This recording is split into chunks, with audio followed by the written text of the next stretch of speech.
Provocação Histórica. Olá, olá, olê, olê, olê, olá. Está começando minha convidada especial, mais um Provocação Histórica, temporada 2025. 4 anos de Provocação Histórica ao vivo nos canais do Instituto Conhecimento Liberta, em todas as plataformas pós-pandêmicas e virtuais, desse mundo invariavelmente cheio de guerras, mas também desse mundo invariavelmente cheio de cultura, arte, resistência, viagens e afetos. Senhoras e senhores, a essa altura, vocês já sabem, eu sou o Lindener Pareto, um professor de História no Brasil e numa América Latina que tem um intenso, violento, virulento e ao mesmo tempo poético passado pela frente. E estamos aqui na quinta agora temporada do Provocação Histórica, exatamente para trazer um pouquinho dessa história, dessa arte, dessa cultura do Brasil, da Latinoamérica e, evidentemente, de todos os continentes desse planeta azul que se sabe cada vez mais condenado. E que, pelo andar da carruagem, como dizem os velhos marxistas, se o modo de produção, como ele é, não parar, a gente se sabe absolutamente condenado. E é por isso que a gente vem narrando coisas bacanas aqui para tentar expurgar um pouco os demônios do passado. E, por falar nisso, eu tenho uma convidada absolutamente especial, genial.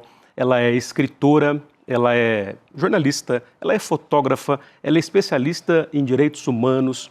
Ela é, como ela gosta também de dizer, uma latino-americana, mas que tem sua origem no coração pulsante da indústria, digamos assim, moderna e automobilística do ABC. Ela é Bruna Ramos da Fonte. Seja muito bem-vinda ao Provocação Muito Histórica. Obrigada, e você é um poeta, né? Muito obrigado. Minha mão está gelada, mas meu coração está quentinho. Está quentinho.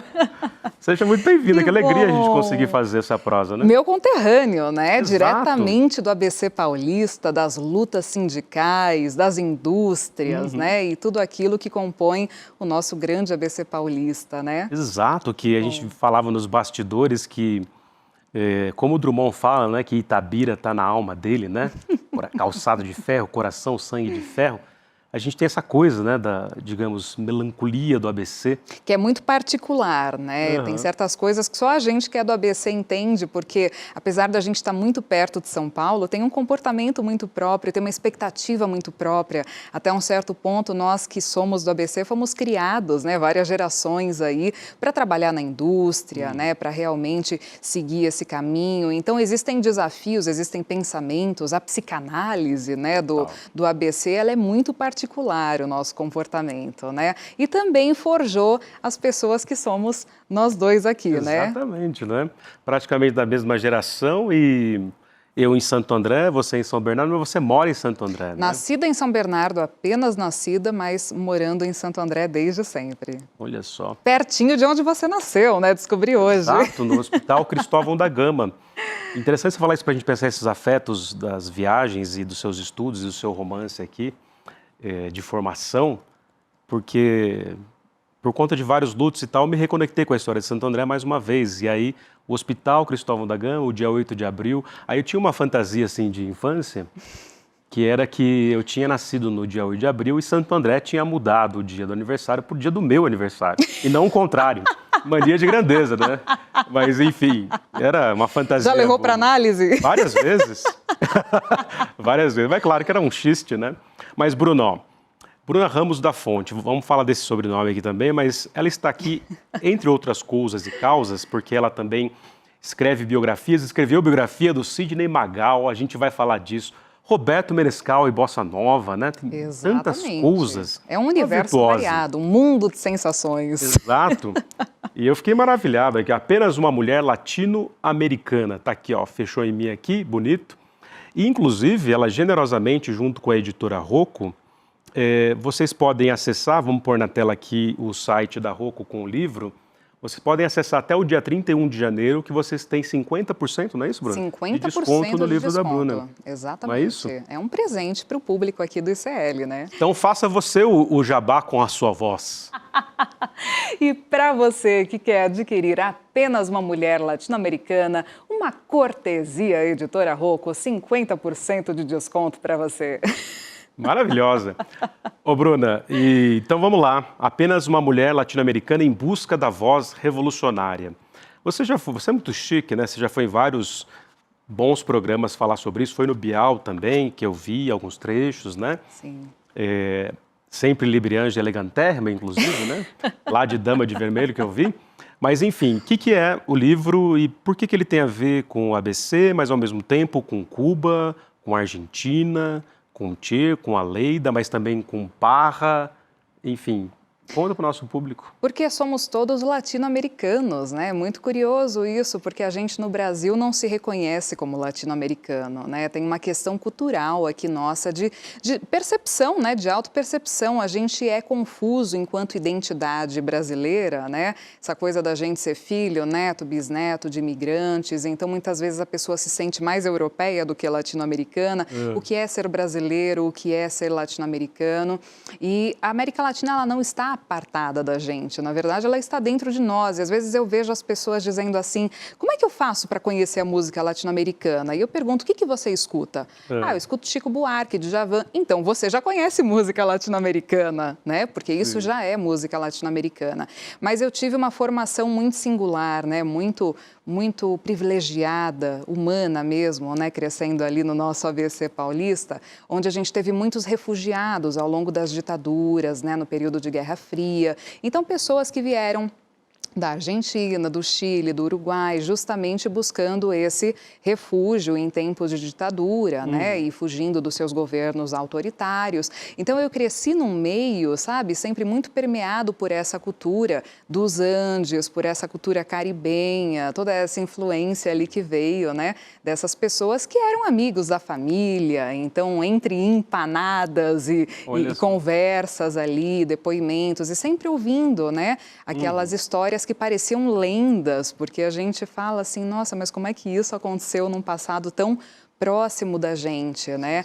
Então, claro que tudo isso fez de mim a pessoa que eu sou. O ABC é muito importante em termos culturais, musicais. A gente não se lembra disso, né? Mas foi um lugar extremamente importante, relevante aí para o nosso cenário, para o desenvolvimento, né, do nosso cenário artístico, para as lutas, resistência, né, toda a questão sindical, política, é um grande berço, né? Então, você ame ou odeie o tema, você não vai ficar ileso, né? Você vai ter alguma influência disso na sua vida. Você cresce naquele caldo. Você cresce. Quer dizer, ou você vai falar, o Lula meteu o dedo na prensa de propósito porque é um picareta, ou você sabe que essa indústria automobilística... ela é brutal e etc. Exatamente. E vários perderam o dedo, ele foi um dos... Que não é nada demais, né? não é um grande evento. O meu irmão mais velho... Muitas pessoas da família. Meu irmão mais velho, exato, com 16 anos, perdeu o dedo em passaram pela fábrica. mesma coisa, porque né? é uma rotina. Então, assim, essa questão mesmo, né, do trabalho, do repensar o trabalho, os direitos do trabalhador, né? E eu tenho uma avó sindicalista. Então, a avó por parte de... por parte de pai. Então, imagina só, minha avó sindicalista da POSP, ela ainda trabalhava quando eu era criança, Caramba, né? professora? Me levava junto, professora, revoltada, ia para Brasília, do ensino básico, manifestava. Então, minha avó era muito ativa, né? Então, é claro que isso também teve uma influência muito grande. Então, a minha influência foi política, foi cultural, foi familiar, foi social, né? Em todos os aspectos eu tive essa influência e foi muito bonito, né? Poder agora, depois de tantos anos de carreira, esse ano aqui eu estou fazendo 19 anos desde a publicação do meu primeiro livro, poder chegar no Apenas uma Mulher Latino-Americana, que é o meu livro mais pessoal, mais autobiográfico, porque ele vai costurando o que é a música de protesto, com a minha história de vida, com a história de todos nós brasileiros, como um convite mesmo para a gente refletir sobre essa questão da identidade latino-americana. Nós somos todos latino-americanos. Você tem dessa percepção ou não, e até aconteceu um estudo da USP anos atrás, que identificou que somente 4% dos brasileiros se enxergam como latino-americanos. Então, a gente precisa discutir a América Latina, a gente precisa discutir a arte e cultura da América Latina, a gente precisa discutir a questão do idioma, né, que muitas vezes afasta a gente. Parece então, uma barreira, né? Exato, o que vamos fazer com isso, né? E até a questão da história, porque a gente muitas vezes vai para a escola e não aprende que aqui... você entende que lá no Egito tem pirâmide, mas você não aprende que aqui na América Central você também tem uma cultura super riquíssima. A gente ainda está muito preso àquela história contada pelos colonizadores, né? Então, meu livro também vem a serviço disso, de recontar alguns aspectos da história, de refletir, né, sobre essa história, da qual todos somos filhos e estamos pagando preço, como você mesmo disse no início do programa. Impressionante. Bruna Ramos da Fonte, que maravilha. E você faz aqui uma coisa extraordinária que dá inveja tanto em literatos pura e simplesmente ou em historiadores pura e simplesmente, que é conseguir fazer as duas coisas direito, né? E poeticamente, nesse caso aqui como é mais autobiográfico, fazer isso de uma maneira impressionante, que é costurar afetivamente, mas também politicamente. E aí me chamou a atenção uma questão que o Bial fez para você, que é típico dos recursos, às vezes, da grande mídia, que é falar, bom, mas tem um componente ideológico aí no seu livro. Aí eu, como historiador, falo, pô, Bial, você sabe melhor que ninguém, que é claro que tem, né, meu filho? Claro. É óbvio, porque tudo é ideologia, né? Então, como é que você vê essa questão da ideologia? Se tudo é ideologia e política, isso não é uma questão, isso é o dado já colocado pela voz sindicalista, pelo ABC, pelas tensões políticas, né? Que evidentemente poderiam ter te levado para um lado mais reacionário. Por exemplo, minha família no ABC, boa parte dela era família operária reacionária. Claro. Não era ligada aos movimentos sociais de reivindicação de justiça social, né? Tinha uma formação bem mais reacinha, digamos assim. Então, quando eu fui para a universidade e o Lula estava prestes a vencer a primeira eleição finalmente, né? Eu lembro que eu colei o adesivo "Chegou a hora, agora é Lula", né? Mas colei assim com um certo medo de andar e as pessoas me criticarem por aquilo, porque tinha isso já na família, né? Muito louco, né? Não, pois é uma coisa... Você respondeu o que é ideologia, quero uma para viver, já que Cazuza também está nessa história, né?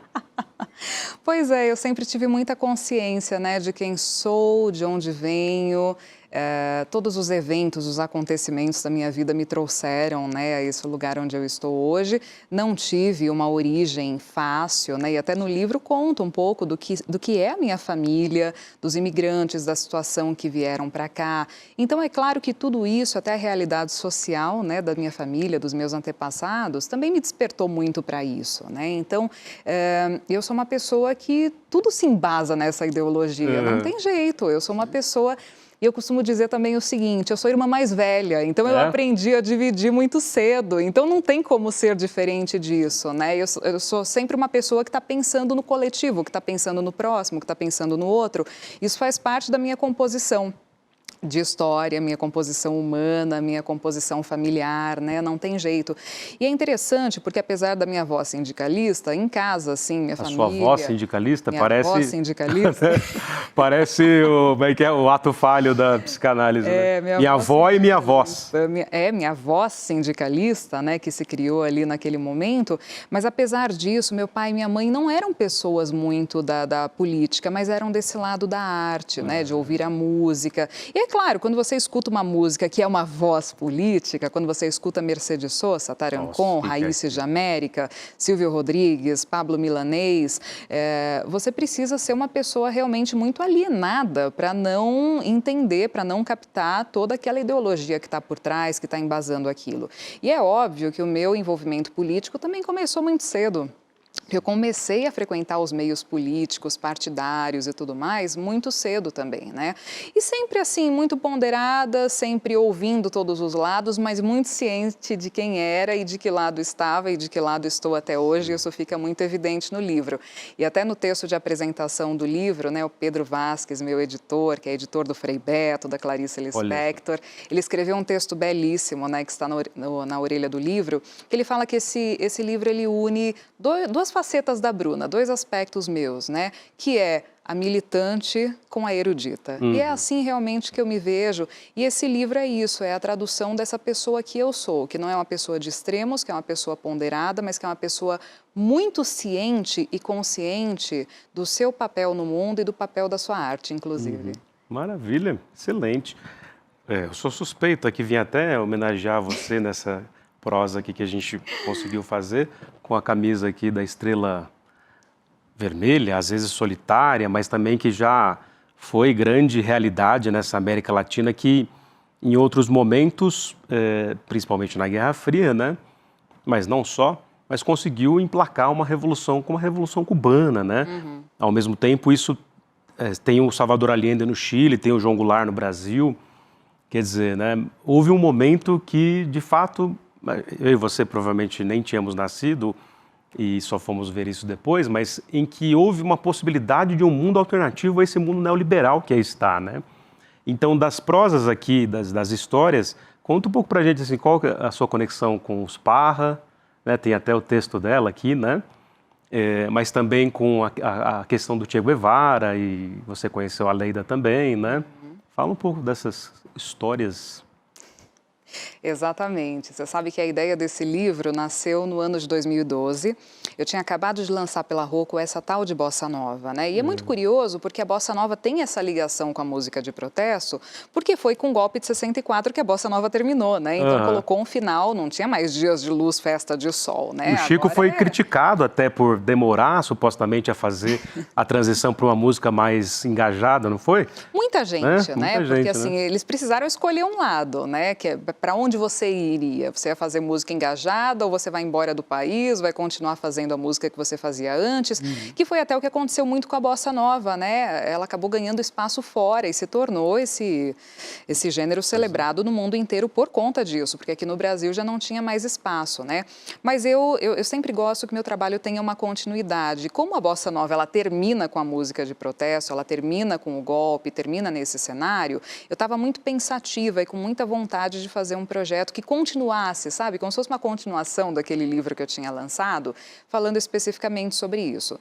Na época, meu editor era o Jiro Takahashi, né, criador da série Vagalume, e eu conversei com ele e falei, olha, estou muito afim de fazer um livro muito pessoal, onde eu vou contar sobre as músicas de protesto da época das ditaduras, não só do Brasil, mas da América Latina, e todo mundo se apaixonou pelo projeto e realmente... A partir daquele momento, eu comecei a viajar pela América Latina, comecei a fazer algumas pesquisas e tudo mais, e eu fui encontrando pessoas no caminho, né? E até eu contei na Bienal outro dia, né, que eu participei de uma mesa sobre ditadura, democracia e arte, né? Eu estava contando porque a jornalista me perguntou qual foi o meu critério para as pessoas que eu encontrei, que eu entrevistei. Eu falei, meu critério, a minha régua foi o seguinte, eu mandava um pedido de entrevista, de contato, alguma coisa do tipo. Respondeu, entrou no livro. Não respondeu? Aquele abraço, né? Então... Aquele Gostei, então, é um bom método. Muita gente não entrou no livro, né? Assim, mas você não conversou com esse, com aquele, não houve interesse em conversar na época, então tudo bem, passamos para o próximo, né? Só que nisso eu fui encontrando pessoas interessantíssimas pelo caminho.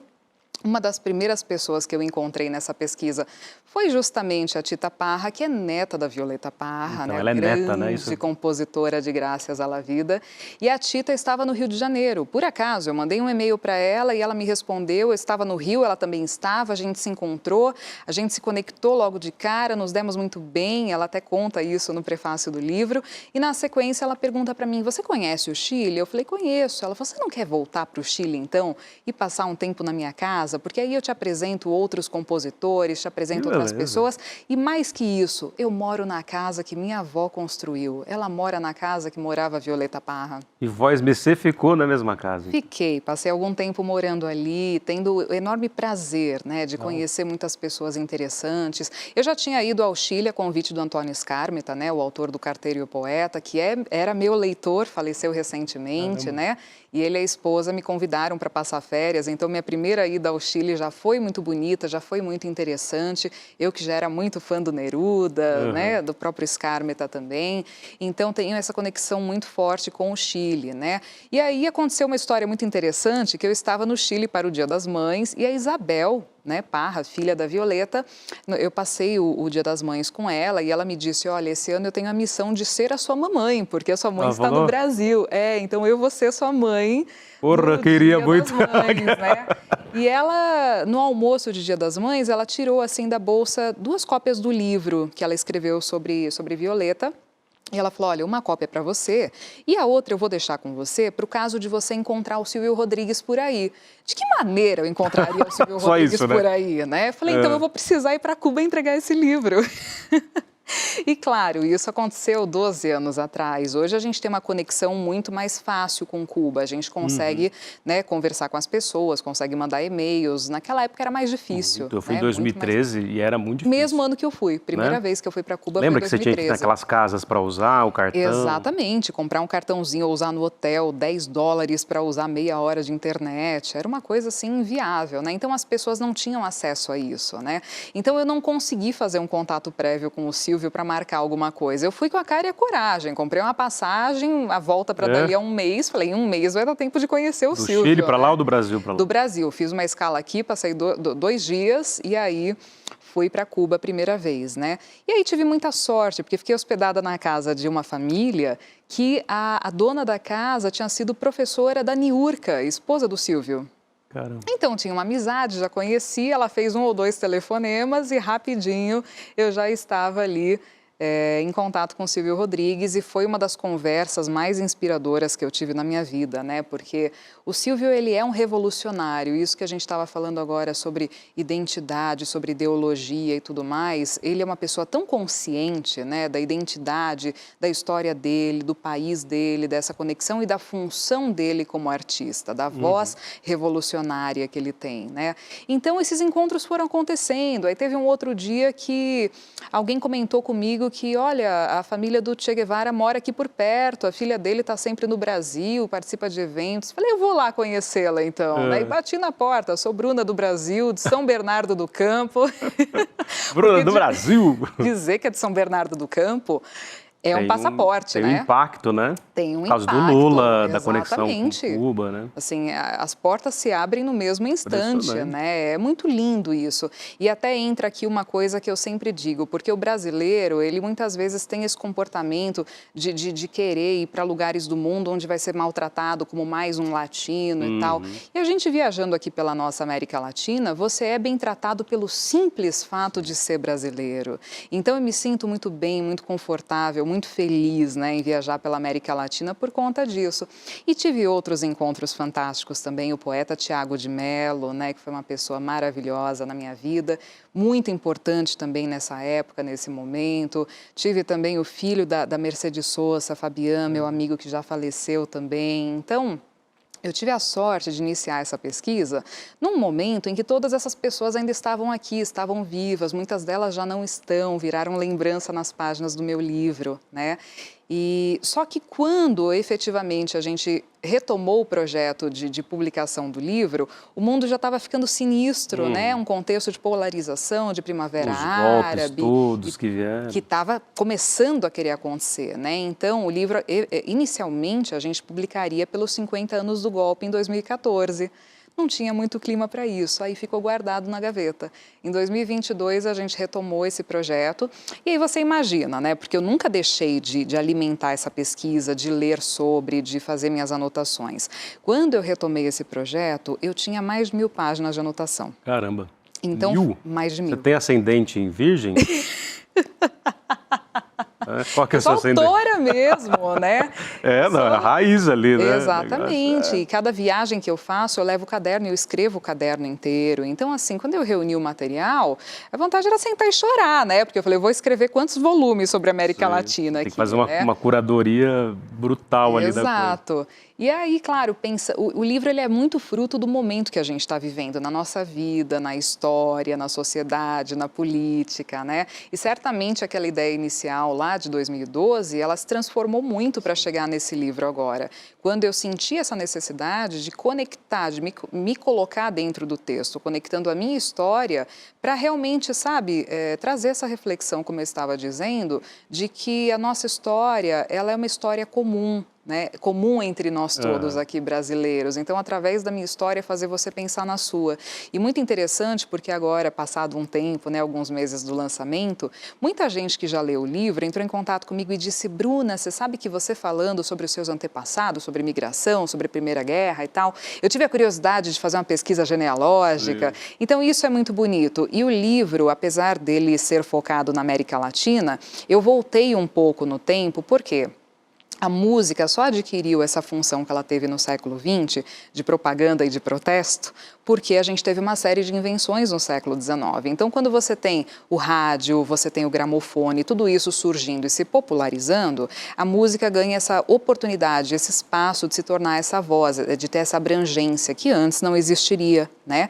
Então, eu começo o livro contextualizando a Primeira Guerra, os compositores, né? Ravel, que serviu na guerra e escreveu também, né, várias várias peças ali suas com essa temática, Debussy. Aí a gente tem uma Segunda Guerra, onde isso já estava muito mais desenvolvido, onde você tem aí o nazismo se utilizando das orquestras como veículo de propaganda e as vozes de resistência. Aí você tem todo um cancioneiro interessantíssimo da Guerra Civil Espanhola, né? Então eu trouxe tudo isso para desembocar na nossa América Latina, porque está tudo muito conectado. Você só teve ditadura porque teve Guerra Fria porque teve Segunda Guerra porque teve a Primeira. Logo, a gente tem que voltar um pouquinho para trás, né, para poder falar sobre isso. Muito historiadora, fascinante, porque é isso, né, nós da história, a gente vai falar, não, vamos recuar um pouquinho aqui, de repente a gente está lá em 1789. Está na pré-história. Né? Ou na pré-história. Porque eu começo falando sobre a pré-história. Esses dias fui fazer uma intervenção no ICL Notícias 2, no fim do ano. E aí o Rodrigo Viana perguntou alguma coisa, a Roberta Garcia também, e de repente eu estava falando dos hominídeos. Exatamente. Para conectar hominídeos e a corrida espacial que o Musk, fanfarrão, está fazendo lá em função da Starlink, né, dos foguetes, aquela coisa maluca. Eu falo um pouquinho sobre isso num dos capítulos do livro. Tem que voltar outra vez aqui para a gente conseguir falar de tudo, né? Mas tem uma questão que, além de eu pedir aqui para a Voz de Minha Alma da nossa transmissão, colocar os links aqui no chat, o livro da Bruna está com 50% de desconto, depois eu vou pedir de novo para ela fazer o jabá, porque além de tantas características maravilhosas, né, uma erudita, uma intelectual, uma romancista, ela também tem essa voz impressionante, potente, e já que ela já colocou na tela, faça de novo, Bruno, o jabá do livro. Olha, eu estou vendo agora os meus livros todos na tela, que coisa linda, né? Tem uma variedade muito grande aí de livros, de temas que compõem esse universo e é muito curioso, né? Porque esse livro novo, ele conectou tudo isso. Então, por exemplo, como eu tive uma formação erudita, toquei em orquestra, estudei música clássica. Em orquestra? O que você tocava? Toquei em orquestra, eu tocava piano e violino. Então, eu tive essa formação, essa base muito erudita da música. Então, claro que um dos meus primeiros livros foi sobre Mozart, né? Então, esse livro é muito interessante porque tem Sidney Magal, tem Mozart, eu conecto todos os universos anteriores, né, para poder trazer histórias e coisas interessantes nesse livro. E está sendo muito legal, porque agora também até os jornalistas, os críticos que leram, que vêm acompanhando a minha carreira, eles têm dito muito isso, né? Você sintetizou a sua vida inteira, a sua história toda, essa diversidade da sua produção dentro de um único livro, né? E até o Barcinski, na Folha, classificou como um livro caleidoscópico. Adorei isso, gente. Eu tô falando para todo mundo, né? Porque é lindo. O livro lacrou demais. Parabéns, que legal. E, bom, é um negócio impressionante porque... Mas você tinha essa noção, assim, de que, pensando na síntese que você fez aqui, que você faz aqui, que você projetava isso nesse futuro ou você foi fazendo, como em geral fazemos no ABC, né? Ali no calor dos acontecimentos, ou você calculou isso de alguma maneira desde lá de trás, como escritora, por exemplo? Não, uma coisa que me trouxe, né, para esse momento de vida que eu estou hoje é que eu sou uma pessoa muito curiosa, desde criança, desde pequena, sempre gostando muito de aprender, sempre querendo ouvir histórias, entender como o outro pensa, porque pensa, de onde veio, sabe? Eu sempre tive muita curiosidade e sempre gostando de pesquisar, eu infernizava meus professores na escola, porque o professor falava de um tema que eu gostava, né? De história, de ciências, de tudo que você puder imaginar, porque às vezes entrava num assunto que eu gostava e eu fazia uma pesquisa paralela, que não tinha a menor necessidade de fazer, né, que ninguém tinha pedido, sobre aquele tema, e eu aparecia com o dossiê na escola, né, sobre aquilo. Então, eu fazia muito trabalho extra, né. E era aluna exemplar, né? Eu adorava, sempre, sempre, mas também era bem anarquista como aluna, tá? Eu passei por 8 colégios até me formar, porque ninguém me aguentava. A senhora causou. Como causava. O que você fazia? Você contestava? Eu fazia a revolução. Tipo, eu queria fazer a revolução. Eu queria brigar, reivindicar alguma coisa, porque, não, a gente não pode sentar em fila, porque isso aqui... Uma porcaria, não dá. Pasteuriza. Exatamente. E até hoje é assim, essa bagaça, é insuportável. Não muda. Vamos sentar em círculo, vamos catalogar as plantas do jardim do colégio, sei lá, esse tipo de reivindicação que apurrinhava a galera, né, até me pedirem para sair. Então, realmente, eu passei por muitas escolas. E é interessante que hoje, às vezes, eu encontro ex-diretores, coordenadores de escolas que que eu estudei, e as pessoas falam, nossa, desculpa, na época a gente não tinha conhecimento para lidar com você, isso era um desafio, era muito difícil. E hoje é tudo que se pede numa escola que forma bem, né? Exato, porque assim, como eu lia muito, tinha muito argumento, tinha muito conhecimento, né? Então, assim, eu não era aquela criança que aceitava o porquê sim. Né? E até hoje eu não sou. Então isso me move, isso me leva para frente, né? Então a minha vida foi se construindo livro a livro, capítulo por capítulo, né? E hoje ela chega nesse lugar. E esse livro é muito interessante porque eu tô tendo com ele uma relação que eu nunca tive com nenhum outro, né? Eu já escrevi 8 livros antes desse. 8 livros. Que eu publiquei, né? Tem outros inéditos. Biografia de Zília Magal. Roberto Menescal, sobre a livro voz. de poesia, um livro sobre escrita terapêutica, que é uma das minhas linhas de pesquisa, né? Então, assim, tem uma produção bem diversificada. Mas esse livro aqui, eu me vejo tanto nele, eu me sinto tão traduzida nele, plena nele, que desde que ele chegou para mim, e ele chegou no dia 8 de março de 2024, olha que dia simbólico que chegou a caixa da editora na minha casa, eu já devo ter lido ele pronto umas 10 vezes. Eu nunca tinha feito isso com um livro meu, porque normalmente quando chega, você quer um espaço, porque você passou tanto tempo imerso naquele projeto, que você quer dar um tempo dele, você não quer reler, você não quer curtir o livro impresso, você vai reler às vezes 5 anos depois, né? Esse livro não, qualquer intervalinho que eu tenho, deixa eu lá ler um capítulo dele, e sempre sabe? tem a canção também, né? Exatamente, então é um livro muito especial, muito interessante. Lindamente. Temos um tempo ainda, mas eu vou pedir aqui para a Voz de Minha Alma, senhoras e senhores, vou dar aqui o recado do Instituto Conhecimento Liberta para vocês, inclusive eu estou com uma camiseta aqui, homenageando a Latinoamérica e a própria Bruna Ramos da Fonte, e o ICL, além de ter feito com o Edu Moreira o impressionante documentário Vai para Cuba, Eduardo, que a Ju Baroni dirigiu, já temos mais de 300 cursos livres, vários documentários já, e eu tive a alegria, junto com o time do ICL, de ir para Portugal, nos 50 anos da Revolução dos Cravos, que tem essa poesia impressionante, né? Essa última grande revolução de sopro de socialismo do século XX. E aí, em função das entrevistas que eu fiz lá, a gente montou um roteiro, pegamos imagens da ditadura salazarista, mas também da Revolução, e montamos um documentário original, que já está na nossa plataforma. E eu vou te mostrar aqui em primeiríssima mão, vou pedir para a Voz de Minha Alma colocar aqui na tela para o nosso público ver o trailer, para vocês acessarem a nossa plataforma e assistirem.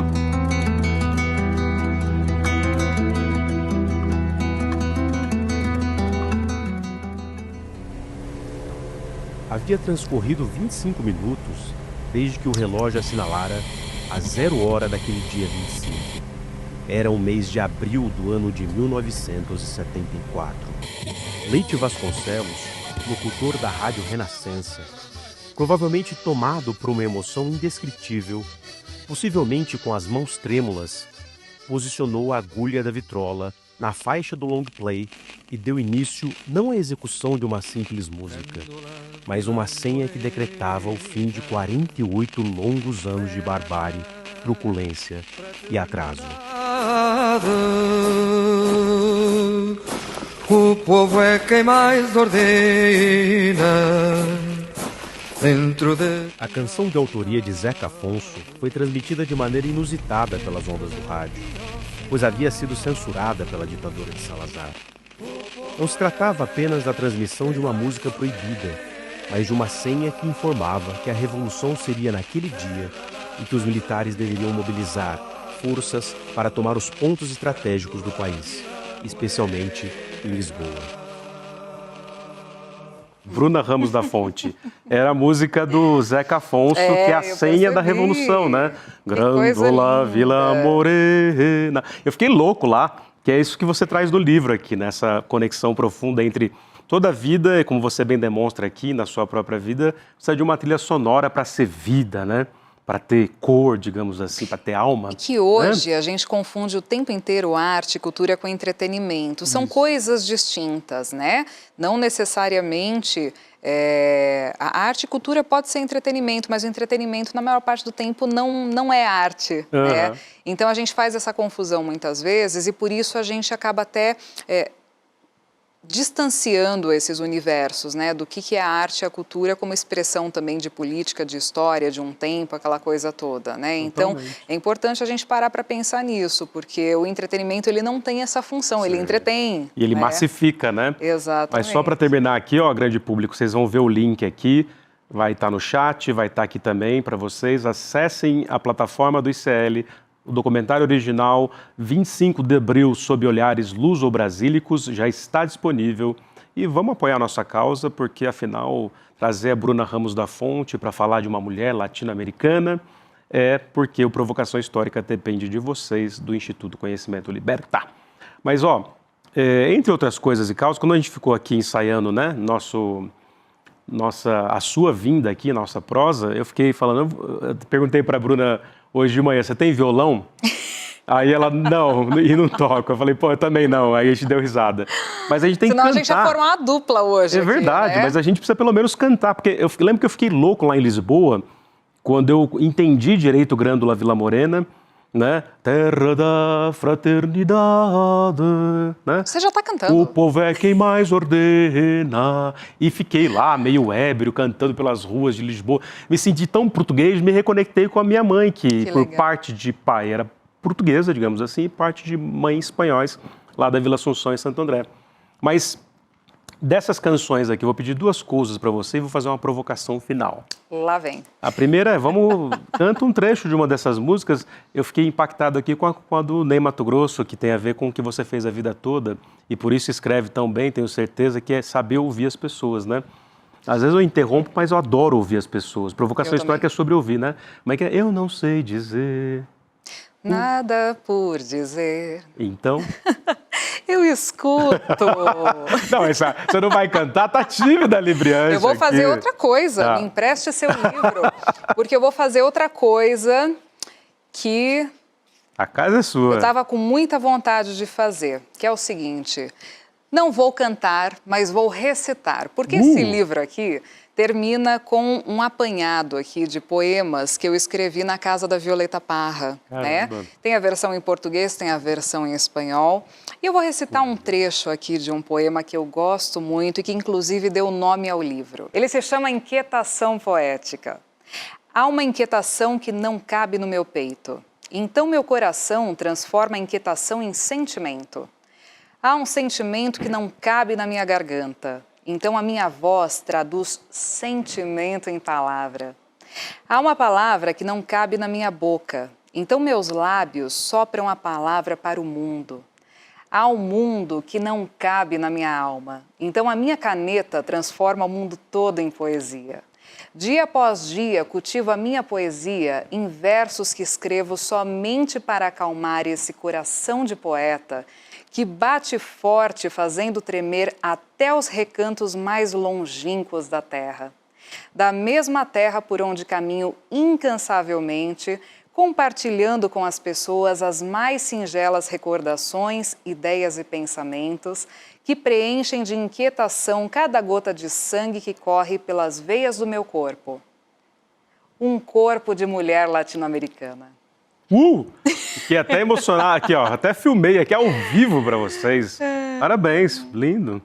Muito obrigado. Esse é muito especial, porque eu estava ali numa manhã na casa da Violeta, acordei com aquele jardim bonito, né, onde se reuniam o Vitor Hara, Los Raivas, os filhos dela, onde tanta coisa bonita nasceu, onde tanta história aconteceu. Porque a história é isso, né? A gente sabe bem que a história não é uma coisa que está no passado, a gente está vivendo ela o tempo inteiro, a gente está respirando ela. O último capítulo do meu livro se chama O Século que Não Terminou, porque é um capítulo onde eu trago reflexões sobre o preço que a gente ainda está pagando de acontecimentos do século XX, do século passado. Eu terminei de escrever esse livro no dia 7 de janeiro de 2024. Poucas semanas antes, a gente teve a condenação dos assassinos do Vitor Hara no Chile. A esposa dele faleceu aos 96 anos, logo na sequência. Assim que ela conseguiu justiça pela morte dele, ela descansou em paz. Então, a gente ainda está vivendo isso. Aquela questão do Neruda, foi envenenado, não foi? Meu Deus, o veneno foi feito no Butantã, como assim? Impressionante isso, né? E tudo indica que sim, né? Pois é, então o tempo precisa passar para que a gente também, os arquivos comecem a se abrir, para que os pactos de silêncio sejam quebrados e para que a gente comece a realmente entender o que aconteceu. E isso muitas vezes leva décadas para acontecer, né? Então esse livro é isso, ele é um apanhado, né, de todas essas histórias, de todas essas questões. Ele passeia por muitos temas distintos, né? Então são vários ensaios que começam num lugar para chegar a outro completamente distinto. Então, você falou agora há pouco da corrida espacial, tem um texto que eu começo falando sobre os bilionários que não têm compromisso com nada. Você querer explorar Marte, no mesmo sistema que exploram aqui, né? Mas, na verdade, aquilo tudo era um caminho para chegar onde eu queria, que era para falar sobre a obra da Yoko Ono. Que é sensacional. Que é sensacional, né? E que foi a grande influência, né, do John Lennon, que se tornou o homem que ele tinha ali capacidade de ser quando encontrou essa mulher fantástica. E sempre invertiam a história. Eu crescemos no patriarcado dizendo que aí ela separou os Beatles, tudo culpa dela. Lembra dessas histórias que a gente ouvia? Como se ela fosse a culpada até quase pela morte do próprio John Lennon, que desvirtuou a vida dele. Muito pelo contrário, ela salvou esse cara várias vezes, né? Então, assim, eu trago muitas mulheres inspiradoras e interessantes, né? Até tem um capítulo sobre Hemingway, né? Que tem a questão ali com a Guerra Civil Espanhola, que tem a casa dele em Cuba maravilhosa, que eu fotografei ano retrasado, uma casa lindíssima. Só que, na verdade, o texto sobre o Hemingway, ele é um pretexto para falar da Martha Gellhorn, que foi uma das esposas dele, que cobriu guerras numa época em que mulher não ia para a guerra. É lindo, né? O filme é muito bom e os livros dela são fantásticos e ela é muito mais do que apenas uma das esposas do Hemingway. Exato. Não, eu nem conhecia direito, eu nem lembrava quando eu vi o filme a primeira vez que ele tinha feito essa incursão na Guerra Civil Espanhola, mas aí eu fiquei apaixonado por ela, né? E claro, os atores e atrizes ali são geniais, né? O ator quem faz é o Javier Bardem, não é? Não, é o Clive Owen. Inesquecível. Não é o Clive Owen? É? E a atriz eu esqueci, é a... Putz, assistam Gellhorn e Hemingway. Assistam, a loira, gente, maravilhosa. Como é que é o nome dela? Não, eu sou também. Péssima com nome. Por falar em loira e Marilyn Monroe, Hollywood e a vitória do Globo de Ouro, fala um pouco sobre o Ainda Estou Aqui, a vitória da Fernanda Torres, pensando também na perspectiva de duas grandes mulheres brasileiras, né? A Fernandona, a Fernandinha. Exatamente, né? E a gente se deparando mais uma vez com um belíssimo motivo para a gente se orgulhar do Brasil, da nossa cultura, da nossa literatura, do cinema nacional, né? Porque a gente vê que tem também essa desvalorização daquilo que é nosso. E as pessoas não estavam botando fé que ela ia ganhar, né? E de repente ganhou e mostrou aí para o mundo que a gente tem muita coisa boa, que a gente tem muita arte, que a gente tem muita cultura e incrível, né? Porque é um tema que, não sei, imprevisivelmente chamou a atenção aí do mundo inteiro, até por conta desse cenário que a gente está vivendo, de polarização e tudo mais, que ainda é muito perigoso. Então, é um filme que vem num momento aí para promover uma reflexão importantíssima e para fazer a gente refletir sobre essa desvalorização, né? Aquela máxima, Tom Jobim falava muito que o Brasil não gostava do brasileiro, né? Essas coisas do tipo. Não é para principiantes. E a gente vê que ainda tem muito disso, né? Então, assim, é um belo de um tapa na cara para quem acha que cinema nacional não presta, para quem acha que a música nacional não presta. Eu escuto tanta gente que vira e fala assim, eu não escuto música brasileira. Você não sabe o que você está perdendo, né? Ou que não lê. Então, assim, a gente tem aí dados muito preocupantes que mostram cada vez menos o brasileiro lendo.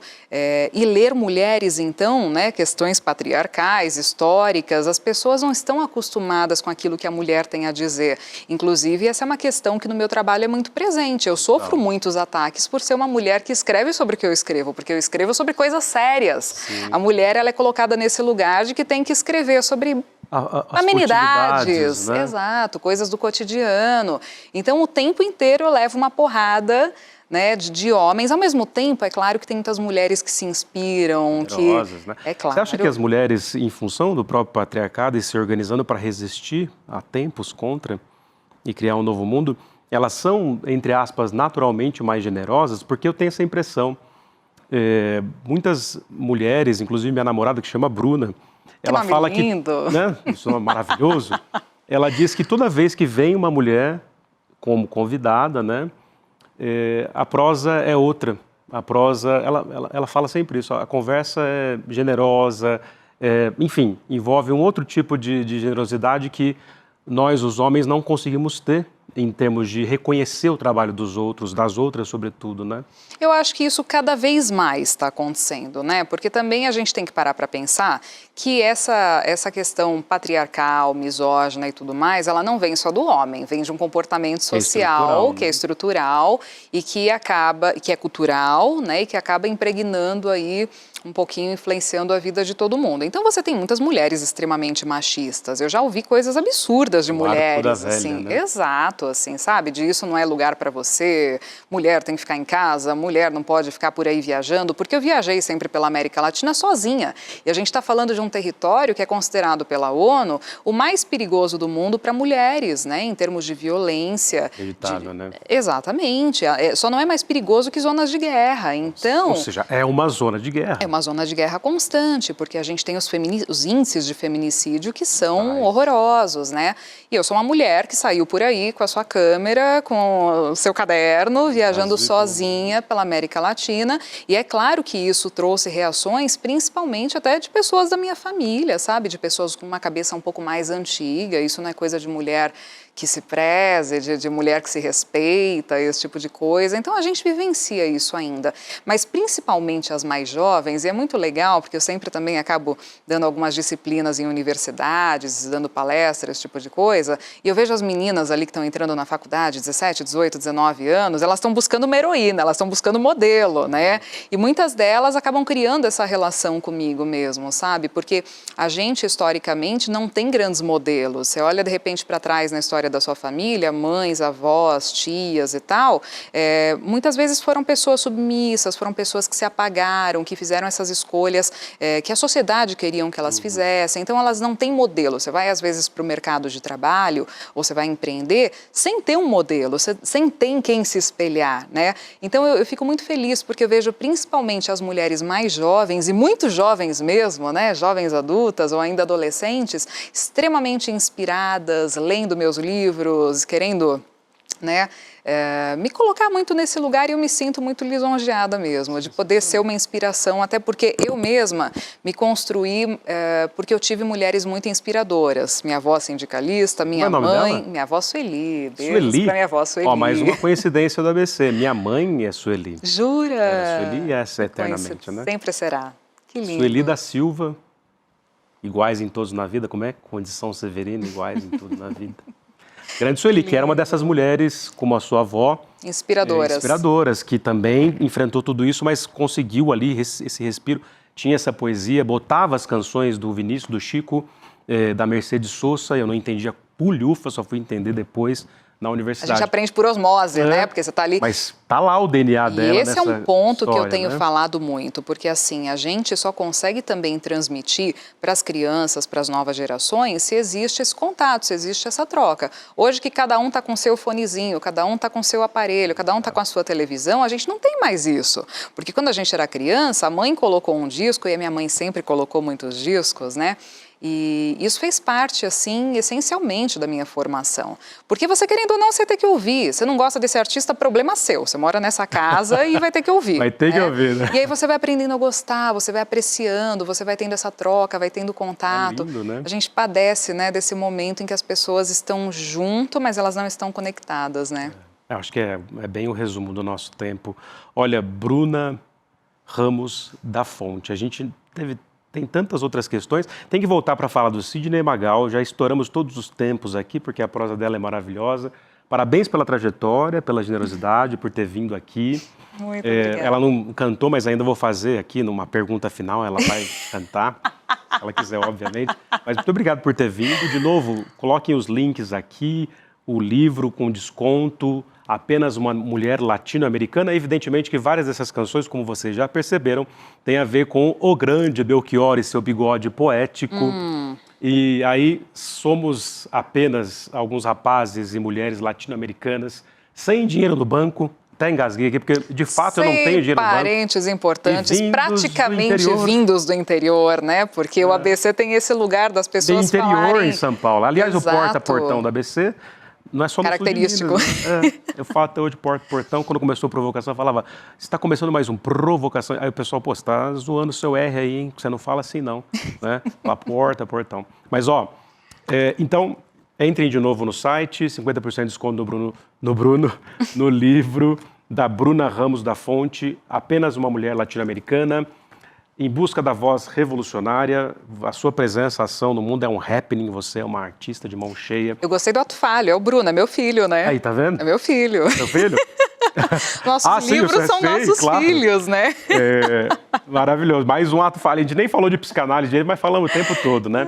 Mas olha, Bruna, vamos lá. Fazer aqui uma pergunta final.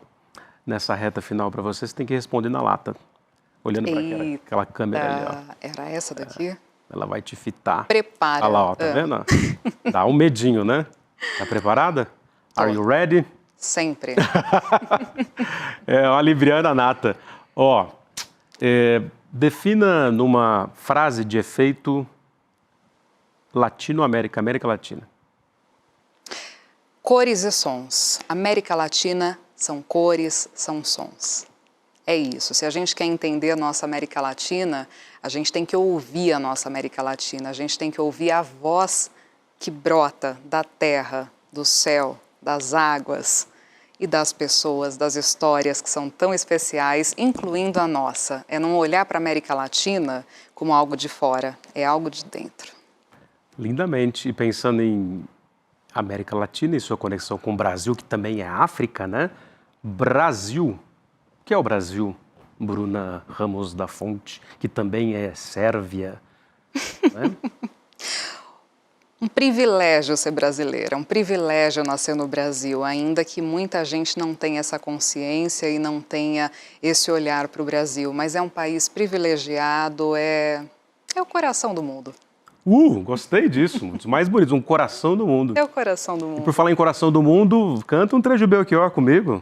A Canta Palo Seco. Você, eu vou ficar aqui Se você quiser, de plateia. Se você vier me perguntar por onde andei. No tempo em que você sonhava. De olhos abertos ou braços abertos? Te direi? Amigo, eu me desesperava. Sei que assim falando pensas. Que esse desespero é moda, hein? 73. 73. Mas ando mesmo descontente. Desesperadamente. Eu grito em português. Agora nós português, que é a língua mais bonita do mundo. Então vai. Tenho 25 anos de sonho e de sangue. E de América do Sul. Por conta desse destino. Um tango argentino me vai bem melhor que um blues. Muito melhor. Bruna Ramos da Fonte, muito obrigado por ter vindo aqui. Obrigada pelo convite. Gente, tchau. Produção, muito obrigado. Tchau, tchau, tchau. Até a semana que vem. Fala, turma, eu não tenho a menor dúvida que os papos que estão rolando nos encontros de família, com os amigos da escola, com o pessoal do trabalho, está sendo a questão dos mercados. O dólar acima de 6, essa questão do Brasil está tendo uma pressão enorme por ajuste fiscal, a taxa de juros subindo de uma maneira muito rápida e as pessoas estão completamente perdidas em relação ao que vai acontecer com a economia, com o mercado e com os investimentos delas. A boa notícia que eu tenho para todo mundo é que está chegando a data do Mapa da Mina, o nosso encontro anual, onde eu pego e faço o resumo de tudo que está acontecendo no mercado, no Brasil e fora do Brasil, numa linguagem que todo mundo entende, e faço as minhas previsões para o ano que está começando, para vocês poderem investir com muito mais segurança e entendendo o que vocês estão fazendo. Esse encontro vai acontecer no dia 30 de janeiro, uma quinta-feira, às 8 horas da noite. E ele é absolutamente gratuito. Para você se inscrever, é só clicar no botão aqui embaixo. Se inscreve agora e chama todo mundo que você conhece para se inscrever também. Nos últimos anos foi um sucesso incrível e nesse ano vai ser de novo. Um abraço e até lá.